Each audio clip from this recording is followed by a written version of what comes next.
কোরআন একটা ভাওতাবাজি জামাত ইসলামের।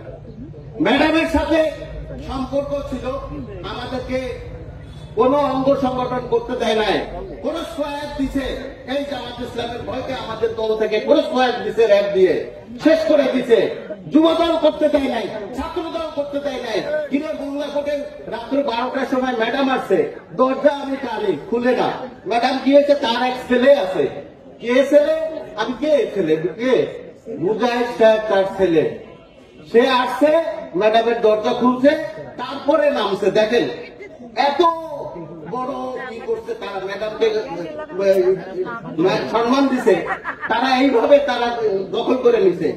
স্টেজে যাবেন ওই সময়, ম্যাডামের ওই সময় ভোরবেলা ফজরের নামার সময় যে দেখবেন যে তারা দখল করে স্টেজ সামনের কাতারে সব দখল করে আছে। বিএনপিদের কোনো পাত্তা ছিল না।